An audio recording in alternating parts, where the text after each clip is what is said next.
হামরোগ থেকে বাঁচতে সকাল বিকাল একটি দোয়া পড়ে আপনার সন্তানকে ফু দিন। সকল ধরনের অসুস্থতা থেকে আল্লাহ আপনার সন্তানকে হেফাজত করবে। বর্তমানে সারা বাংলাদেশে 100+ শিশু এই হামরোগে আক্রান্ত হয়ে দুনিয়া থেকে বিদায় নিয়েছে। এজন্য অবশ্যই আমাদেরকে সতর্ক থাকতে হবে এবং এই হামরোগের কি কি লক্ষণ রয়েছে, এর প্রতিকার কি, এবং আমাদেরকে কোন কোন আমল করতে হবে, যে আমলের মাধ্যমে, যেই কাজের মাধ্যমে আমাদের সন্তানরা এবং আমরা সুস্থ থাকতে পারি। 1 নম্বর আমরা জানবো যে হামরোগের কি কি লক্ষণ রয়েছে। এর 1 নম্বরের লক্ষণ হচ্ছে জ্বর ওঠা এবং সেটা বারবার বেড়ে যাওয়া, 102 থেকে 103, 4, 5 পর্যন্ত চলে যাওয়া, মোটামুটি বেশ কয়েকদিন থাকা এবং ঠান্ডা হওয়া, কাশি হওয়া, চোখ লাল হয়ে যাওয়া।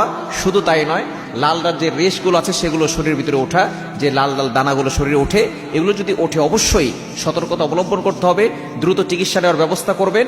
এবং আপনি অবশ্যই অন্যান্য যেই বাচ্চারা আছে এবং যেখানে জনবহুল লোকজন বেশি থাকে সেখান থেকে আপনার সন্তানকে দূরে সরিয়ে নিয়ে আসবেন। তবে এখান থেকে বাঁচার জন্য আপনি সকাল বিকাল আপনার সন্তানকে একটা দোয়া পড়ে ফু দিলে আল্লাহ তাআলা আপনার সন্তানকে সকল ধরনের অনিষ্ট থেকে হেফাজত করবেন।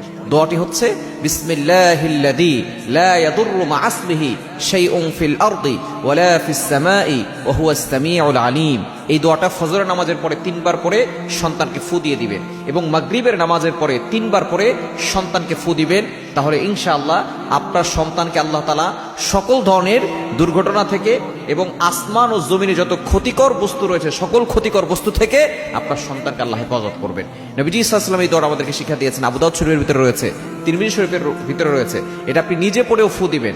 এই দোয়াটার অর্থই হচ্ছে, আল্লাহ আমি আপনার কাছে পানাহ চাচ্ছি, আসমান এবং জমিনের ভিতরে যত ক্ষতিকর বস্তু আছে এই সকল ক্ষতিকর বস্তু থেকে আমাকে হেফাজত করুন। এজন্য আপনি সকাল বিকাল এই কঠিন পরিস্থিতিতে আপনার সন্তানকে এই দোয়াটা 3 বার পরে ফু দিয়ে দিবেন। বিসমিল্লাহিল্লাযী লা ইয়াদুররু মা ইসমিহি শাইউন ফিল আরদি ওয়ালা ফিস সামাই ওয়া হুয়াস সামিউল আলিম। এটা পরে ফু দিয়ে দিবেন, ইনশাআল্লাহ আপনার সন্তান সকল ধরনের অনিষ্ট থেকে হেফাজত থাকবে।